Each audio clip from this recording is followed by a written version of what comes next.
Magandang hapon po sa lahat. Magandang gabi na pala. At tayo ngayon mag-uusap patungkol sa mga nangyayari ngayong araw. So lahat, no? Nauna na si Sunny Ortiz Luis. Oh, good morning. Dr. Kausing, watching from Lake Elsinore, California. Si Really Assist You, attorney. Okay, magandang gabi po sa inyong lahat. Sorry. Medyo naubo pa ako. Pero yung ubo hindi makakapigil sa ating misyon na para sa bayan natin. Well, ang una ko pong misyon sa ngayong ito, nais ko lang bigyan ng konteksto na magandang pagtitingin sa sitwasyon para wala namang magpapanik. Sa ngayon po, habang ako'y nagsasalita rito, ay nakikita natin sa EDSA kanina, kahit hanggang ngayon meron pa, maraming mga tao, admittedly maraming tao. At yun po yun ay dumagsa dyan na admittedly rin na walang nag-organisa. Kumbaga spontaneous ko sa English. Maraming dumadagsa. Sabi mo may mga 1,000, 2,000 at yun ay nangyari. At pwede mo rin sabihin na konektado ito sa panawagan ni Duterte kagabi na sinasabihan niya mga military, sa ano ba kayo? Susuporta pa ba kayo sa presidente na adik? Yan mga sinasabi. Kasama din dyan si Anton Lagdamio na binabanggit na Special Assistant of the President sa lahat ng matters kasi pinaka-close friend niya. Pagkatapos diyan, nandun din ang usapin na nanakot naman si Sara Duterte na sinabi niya na nalaman niya na ipapatay siya ni BBM, ni Lisa Araneta Marcos at ni Romualdez. Kaya may sinabihan na siya na tao, kinausap na sakaling mamatay siya ay patayin din nila si BBM, si Romualdez at saka Lisa Araneta Marcos at huwag tigilan hanggat hindi mamatay. Pagkatapos nun, kinabukasan, nag-press ko naman si Ginoong Duterte doon sa Davao City kung saan binabanggit niya, isa sa mga binabanggit niya na medyo matindi rin ay nananawagan siya sa mga militar. Dapat niyo pa bang suportahan ang adik na presidente? So yan po ang kanyang sinasabi. So ngayon ay hindi naman natin maiwasan din at nangyari naman at maraming mga taong pumunta doon sa EDSA. Hindi ko alam sino nung nagsabi na doon makita-kita sila at wala namang nagakot, wala naman akong ano. Ang sa akin lang hindi naman alarming yon. Kundi makikita mo lamang na nandun lamang, nagtitipon at wala naman dapat ikabala. At isa pa, ang aking lang nais sabihin sa inyo ay yung napansin ko ron, yung mga Duterte doon na pumunta ron, ang isa ron ay nagsalita pa sa vlogging, sa mga live, na sinasabi niya, sila daw na mga Duterte ay naniniwala na ang nanalo pagka-presidente ay si Leni Robredo. Oh, say mo? Oh. Tayong mga kumakampi, mga nasa gitna, ay ako, pumapalakpak din ako. Iyan naman po ay indikasyon, kung ako tanungin nyo, indikasyon po yan na talagang niyari ng Smartmatics ang lahat ng eleksyon at sila ng mga Duterte at Leni at mga Marcos ang nakakalam kung bakit sila nanalo. Ganun pong aking nakikita dyan. At hanggang ngayon, naniniwala ako si Leni talaga nanalo ron. So anyway, whatever happens, that remains to be seen. Let us now face the truth kung ano nangyari. Ngayon, para bago ko magsimula, ipapakita ko muna yung nangyari. Sa kasalukuyan, may nangyayari pa sa EDSA. So aking kabit sa aking sa aking live ito. Oh, ito siya, no? So, nangingi ako ng pagpasensya sa may-ari ng vlog na ito, gagamitin ko lang muna yung vlog mo. So, yan po ang nangyayari po sa ngayong gabi, no? Actually, pwede mong sabihin na marami din sila. Andiyan, nakita mo yung Maka-Duterte na si Eric Celes. Katabi niya, sa kanan niya sino to? Si Jonathan Morales na yung dating PDEA officer. Marami sila dyan. So lahat sila dyan, ang sigaw ay Duterte po. So ngayon, ano bang ibig sabihin yan? Kung ako naman yun, hayaan lang sila kasi karapatan naman talaga nila na magpalabas ng kanilang damdamin.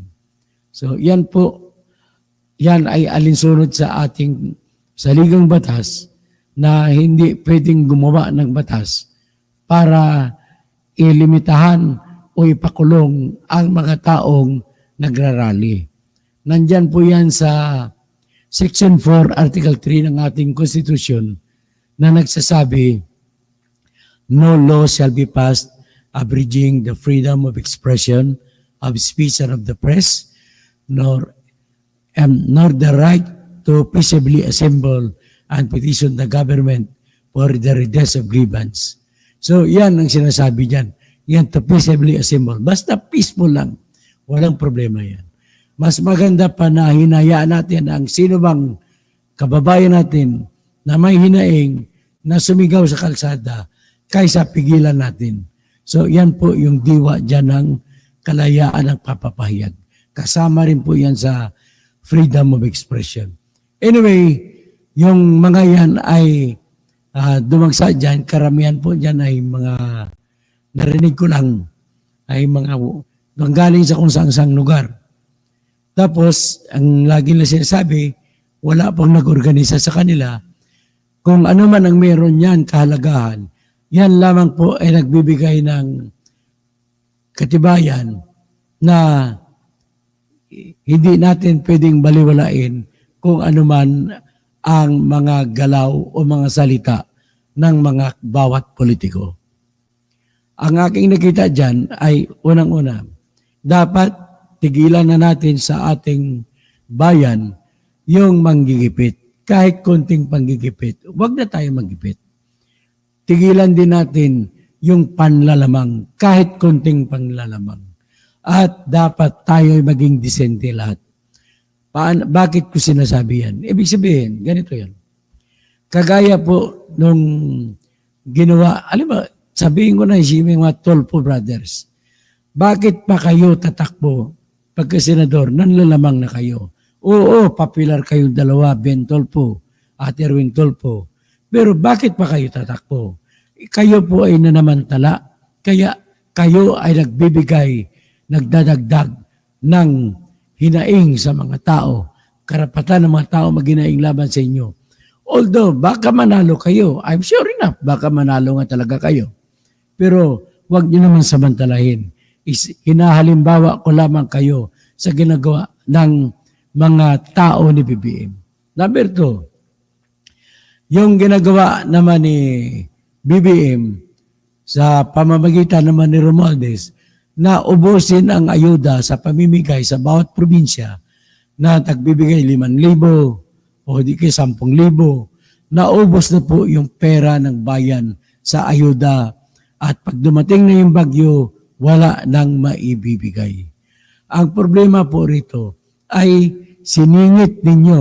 Ang sumingit nito ay si Elizalde Co na siyang representative ng party list Ako Bukol. Tawag ko dyan Ako Bukol, hindi Ako Bicol. Kasi talagang siningit niya lang. Hindi po yan hiningi ng DSWD. Hindi rin hiningi ng House of Representatives.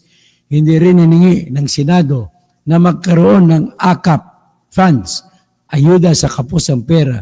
Kundi bigla na lamang siningit nung magkaroon ng Bicameral Conference Committee.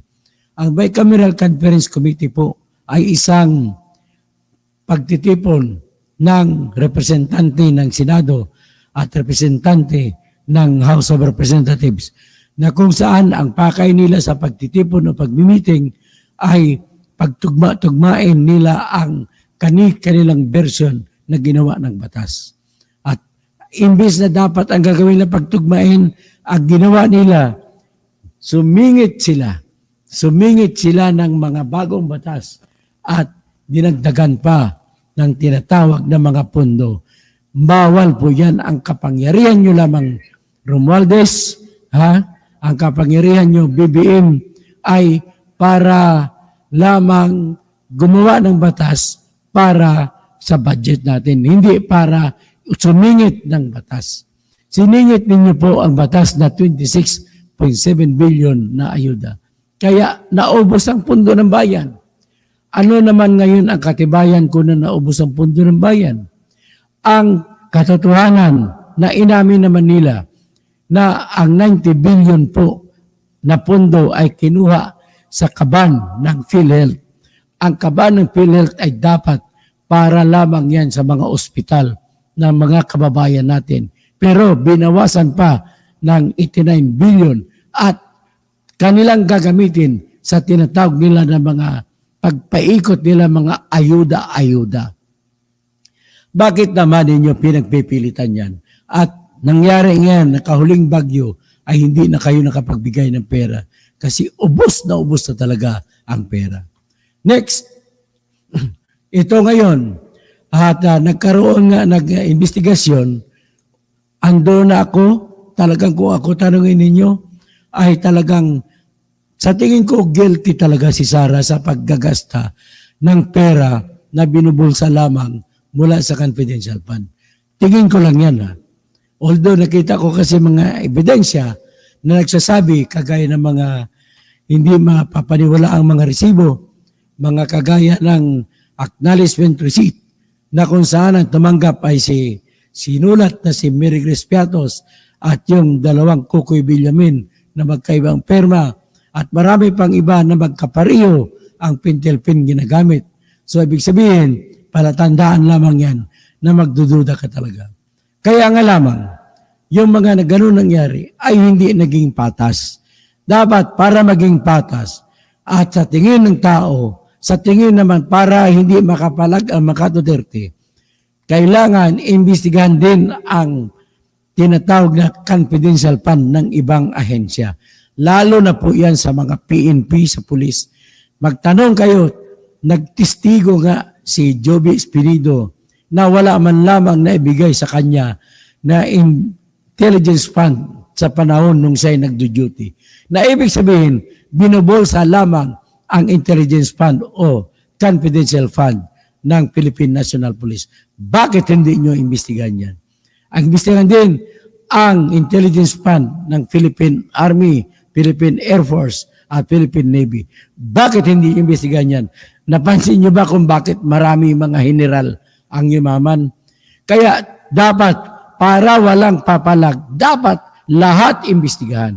Ngayon, ang isang opisina o tao na may pinakamalaking pondo sa intelligence fund at saka confidential fund ay walang iba kundi yung presidente. 4.625 billion pesos ang pondo ni Marcos sa kanyang intelligence fund. Bakit wala nag-iimbestiga dyan? Bakit lahat na sana imbestigahan? Para lahat kayo mabibisto at para maiwan na lamang ang taong totoong mga Pilipino. Ganon po ang aking hangad. Sana at dito natin mapaimbuyog kung ano ang tama ay siya talagang dapat masusunod. Kaya yung kanina na narinig ko sa mga nagsasalita ng mga maka-Duterte na sila mismo nagsasabi, naniniwala sila na si Leni Robredo talaga ang nanalong pagka-presidente. Kung ako naman tanungin mo, talagang yan ang aking buong paniniwala. Sapagkat po, evidence beyond reasonable doubt na po ang nakita natin. Nakita ko na nagpalabas ang kumilik mismo ng ebidensya na tinatawag na transmission logs. Kung saan makikita mo na sa loob ng isang oras, wala pang isang oras, na kung saan 20 million kagad ang boto na pumasok na imposibleng mangyari po. Na kung saan nakikita sa datos na yan, na kumilik mismo ng gagaling na kung tutuusin mo, dapat kung basihan natin ang batas, ang mga boto ng tao na bibilangin sa panahon ng eleksyon ay direktang manggagaling ang resulta mula sa kada presinto sa ating bayan. Mula Apari o Batanes o hanggang Tawi-Tawi. Bakit ang nangyari? Nakita natin na isang makina lamang ang pinanggalingan ng resulta. At ito ay makina na o di kaya computer.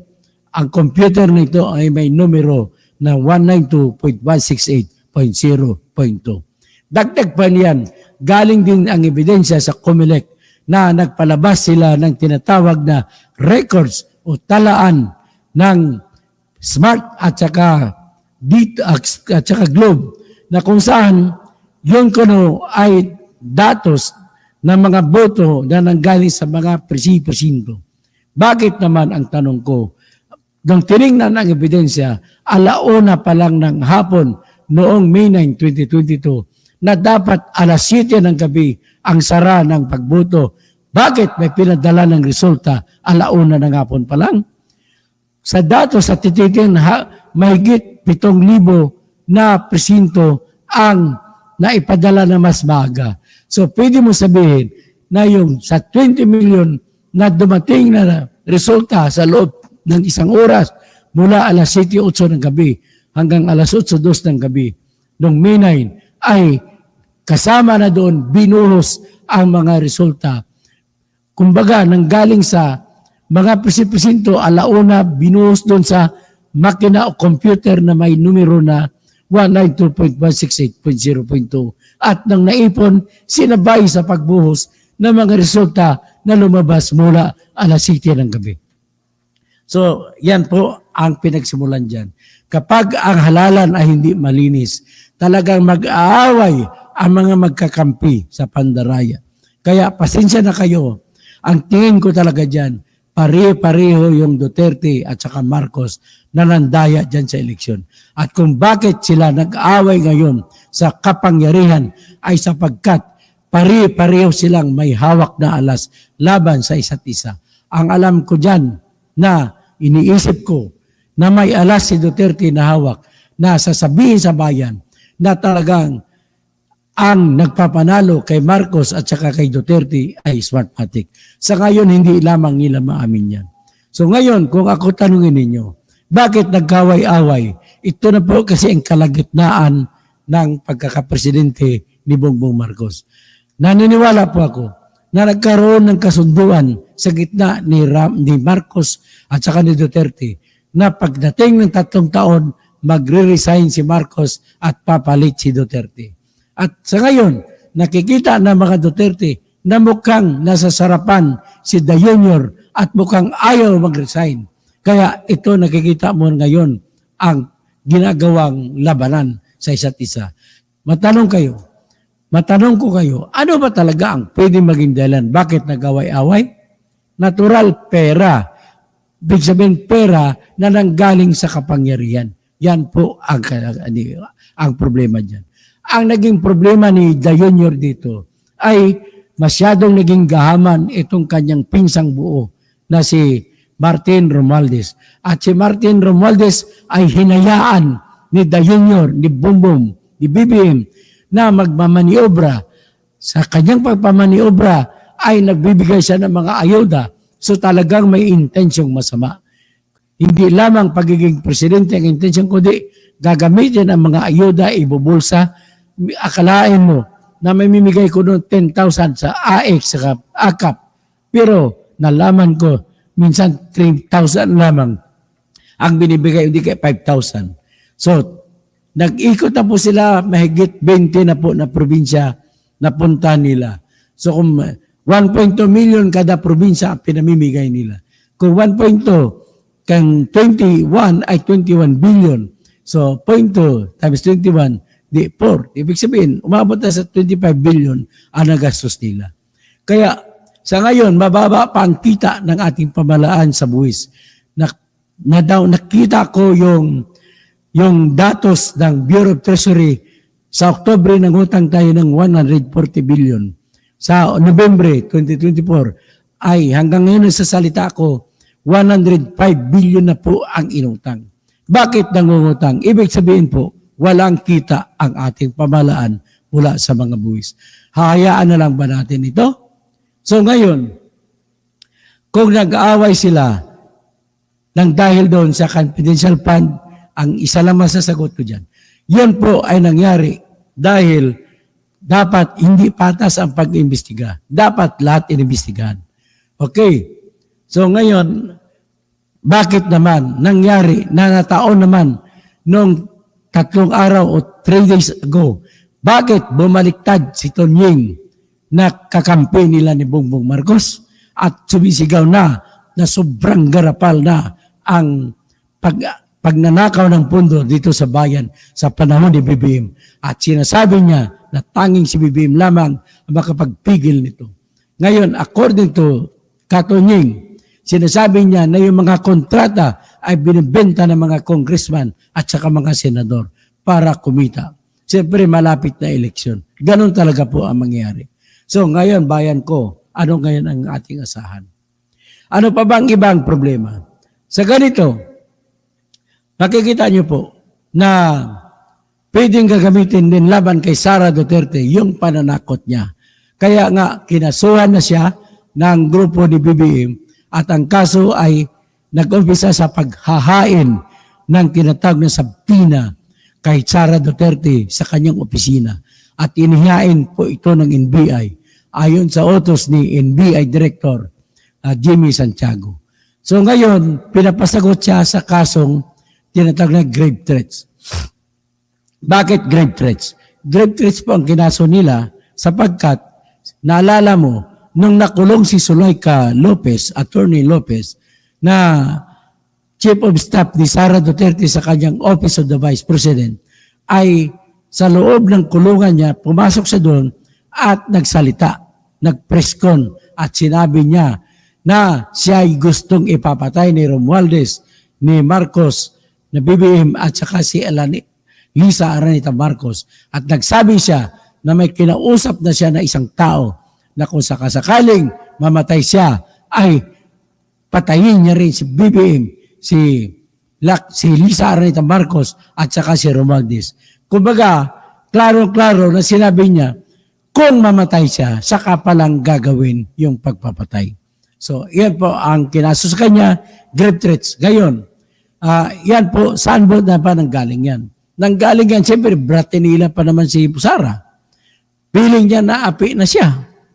So, ibig sabihin, ang kanyang pagiging emotional, akalain mo naman, di ba dati nanuntok siya ng sheriff. So, ganun pala talaga ang ugali niya. So, ngayon, ano ba ang katwiran niya? Ang katwiran niya ay bakit iniipit ang kanyang Chief of Staff na si Attorney Zuleika Lopez? Yan ang tanong niya. At ang katwiran niya, dapat hindi inipit. Dahil una, isa sa dahilan na inipit si Zuleika ay nung dahil sa tinanggal, siya nag-implement sa pagtanggal sa USEC at sa ASEC sa Department of Education. Tapos, doon naman, nagalit si Sara. Sabi niya, ano ba kayo? Hindi niyo ba alam? Kulang na lamang niya tawaging bobo si chairman na abogado pa naman, si Joel Chua. Hindi mo ba alam na ang appointing authority o nag-appoint ng USEC at saka ASEC sa lahat ng departamento kasama ang Department of Education ay presidente? So sino ngayon nagpatanggal? Presidente, hindi si Zuleika Lopez. Yan ang puntos niya. Marami pa siyang ibang puntos. Well, ang sa akin lang dito is mahinahon tayo, maghinahon tayo. Ngayon, ang the tatay naman niya, si Digong Duterte, ay nagsalita na sa military, sinabi niya, kayo mga military, nasa inyo yan, sinasabihan ko na kayo, protektahan ninyong konstitusyon, hindi yung iba pa. Bakit nyo pa suportahan yung presidenteng adik? Tawag niya kay Bongbong Marcos, adik. So ngayon, ano ngayon ang tingin niyo dyan? Mayor, pwede mo ba tawaging may criminal act yan? Actually, pwede mong, kung ako tanongin nyo, nagbo-border o nagbaboundary na sa criminal act na tinatawag na inciting to sedition. Ano ba yung sedition? Ini-incite mo yung tao na mag-aklas. So, kung may sedition, kung may pag-aklas, yan na ang basihan para pwede sa kasuhan ng inciting to sedition. Pero sa ngayon, ang nakikita natin sa EDSA ay mga nagrarally-rally na namang so walang sedition na pangyayari. So, yan lang ang opinion ko dyan. Fair opinion ko is wala pang inciting to sedition. Next, si Sara Duterte ba ay may sala siya na grave threat? Ang sagot ko dyan, sa ngayon po, kung ako tanongin nyo, ay wala po. Bakit po wala? Ganito lang po. Bakit? Ano bang sinabi niya? Mangyayari lamang ang threat kung may gagawin si Bongbong Marcos. Sapagkat hindi naman gagawin ni Bongbong Marcos sa papatay si Sara, so bali walang threat. Ang threat kasi magiging threat lang yan, pananakot kung walang kondisyon. Una. Pangalawa, may kondisyon pero ang kondisyon mo ay pangingikil ng pera. Ibig sabihin, kung ang kondisyon ay binigay sa pananakot ay walang kalayaan ang tinatakot, yan po ay grave threat yan. Pero kung ang kondisyon ay may kalayaan naman ang tinatakot, ay wala pong grave threat yan. So sa madalit sabi, pero sinabi naman ni Bongbong Marcos, I will not take it sitting down. Papalagan ko yan. Sinabi naman ni Romualdez, papalag din siya. So, protektahan daw nila ni Romualdez ang institusyon, sagradong institusyon ng House of Representatives. Ang masabi ko naman, ganito, maprotektahan mo lamang ang institusyon ng House of Representatives kung gagawin mong marangal ang lahat ng congressman dyan. Huwag mo silang dalhin sa tinatawag na ayuda-ayuda corruption na ginagawa mo. Okay. So sana tigilan nyo na yung pang-ayuda-ayuda na yan.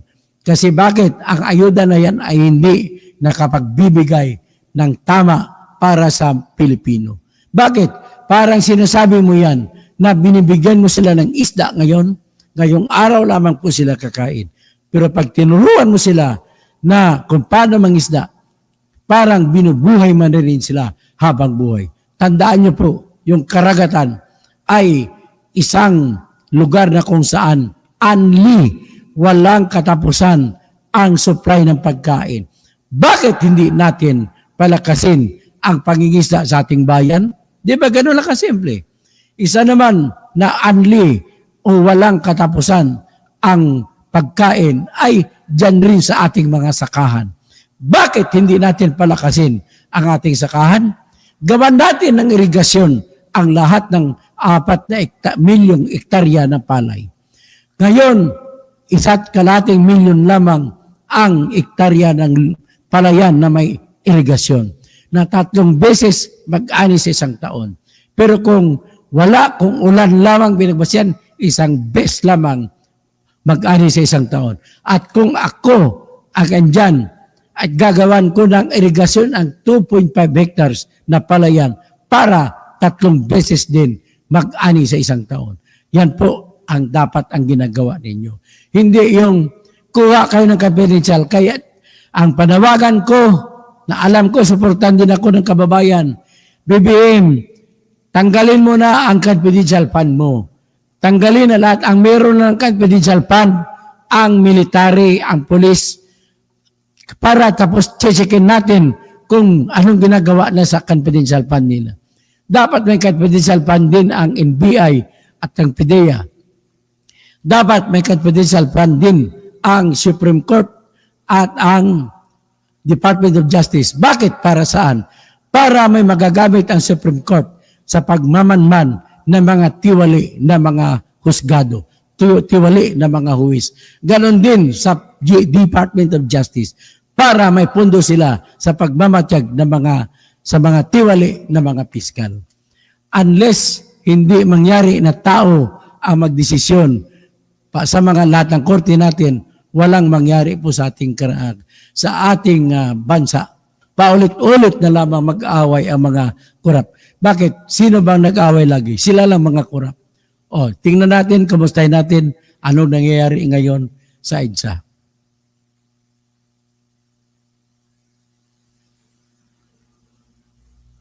Ito sila.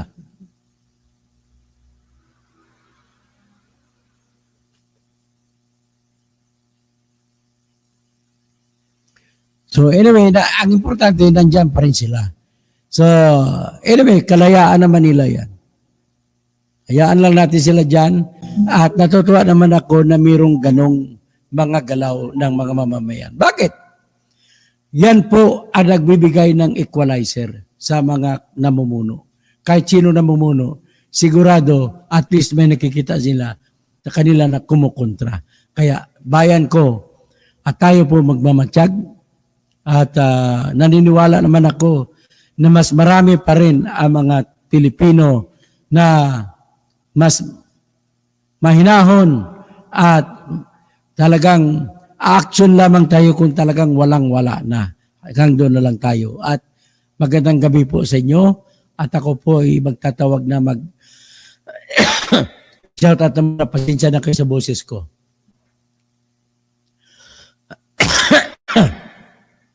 So si Sunny Ortiz Luis, si Riley Asistio, so si Bobby Sese, si Bibi Di Castro, si Abby Grezia, si Itud, si Reds, si Elvira Risa Arizo, Lilibet Mercado, Zoc Locero, Jerica Lonstedt, Jose Bingona, Feli Aguilion, tapos si Francisco Rosario Jr., tapos si Polo Carpio, Carlito Aranton, Jigger Yarte, Nene Oka, Jimmy De Vera, Sebastian Sartin Gonzaga, Ever Lingao, Jigger Yarte, Nene Oka, Ferdinand San Juan, Abongesios Agorset Newf, okay, Nene Oka, Jubita Carlon, Jigger Yarte, Bibilo Zamodyo, Kasyong Provinciano. Sabi ko sa Senator Toto, ang last barahan yan, isigaw si BP Leni, ang nananalo. So, merely Bitangpor, Olbita, bakit sa EDSA sila pumunta, di ba? Si Cory lang naman ang totoong may diwa ng EDSA. Hayaan mo sila, tao din yan. Hayaan natin, ang lahat ng kababayan natin, mapa-BBM man, mapa-Duterte, lahat po tayo may kalayaang sumigaw. Tapos si Millions Co Vlog, attorney, baka mabaliktad ang presidente, ang ma-impeach sa mag-giveaway, si Inday. Okay, Robert Curab, Bongesios Agot Sinop, ubos na boses mo pre, ubos na nga boses ko. Estrelita Jose Salvar. So, ang dami kasi binukulan dami nilang binukulan eh. Injo Locuna, so Elena Lau, ginamit-gamit issue ng dayaan di umano noong 2010, mentioning Ninoy Aquino assassination, drumming up support from pro-Leni and pro-Aquino to sow discord.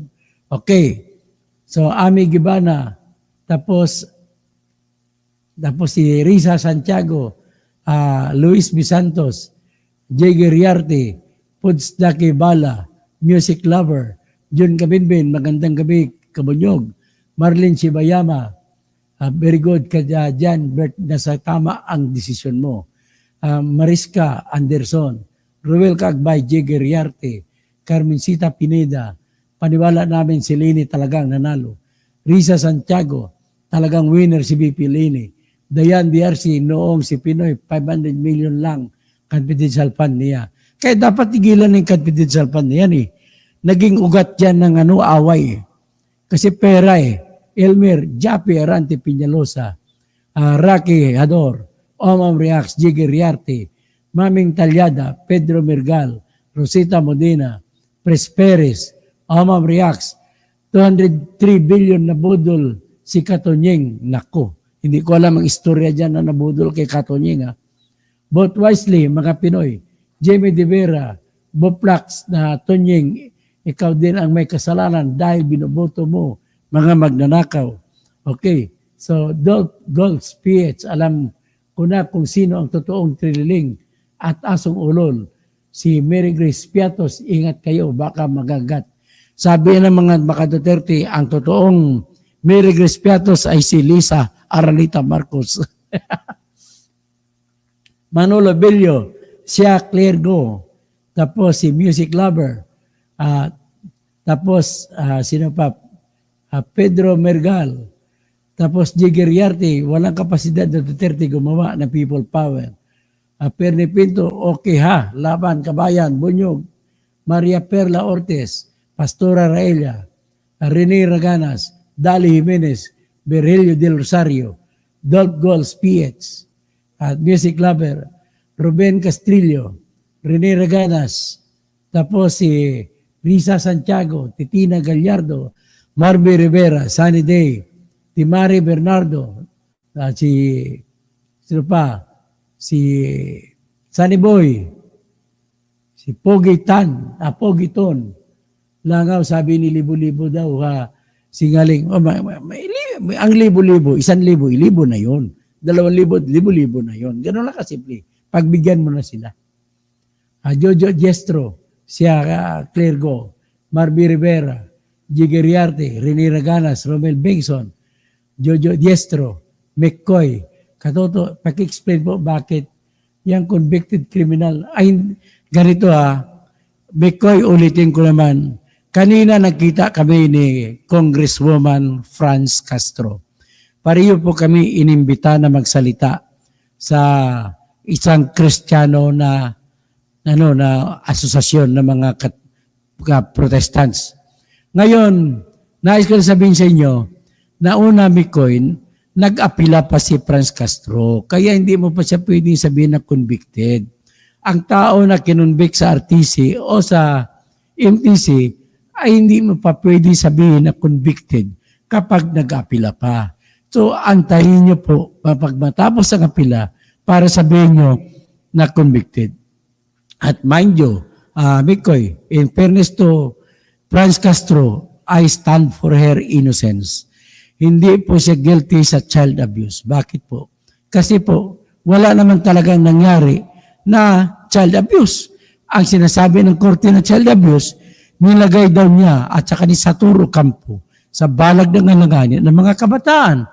Paano mo sabihin na nilagay sa balag ng alanganin ng mga kabataan kung kasama naman nila ang mga kabataan sa pagbibiyahe? Ibig sabihin, kung nilagay nila sa balag ng alanganin ng mga kabataan, di pati sarili nila nilagay nila sa balag ng alanganin, di ba? O sino ba naman ang sa taong maglagay ng sarili sa balag ng alanganin? Di wala. Kaya mali po yung tinatawag na convict dyan. Okay? Pasensya ka na, Mikoy. Romeo Magtubo.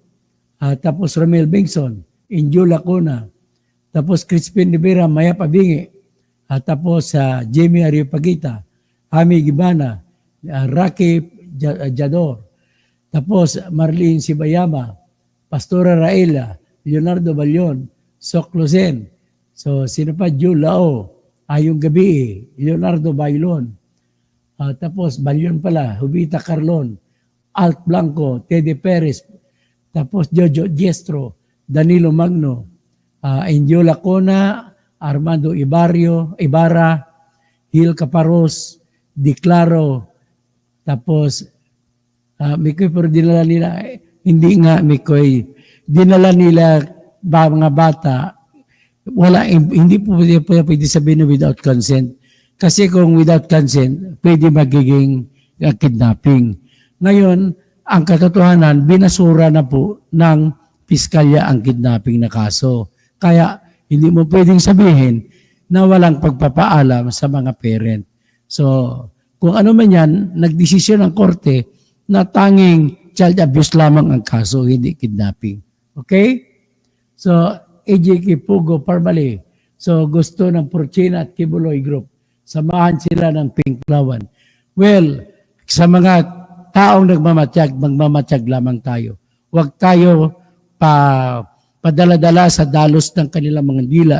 Kasi dito po, mas maganda po, sa totoo, sa ganang akin, mas maganda na nakikita ko nag-away-away sila, yung matitira, iyan yung atin. So, Alex Quitorio, salamat po sa lahat. Okay? So, bawalan na ang confi funds. Wala na dapat confi funds. Kaya, pag ako po, mananalo pagka-senador, ay tanggalin ang lahat ng confi funds. Maliban na lamang sa mga pulis, sa PIDEA, sa NBI, sa Army, sa Navy, at sa Air Force natin.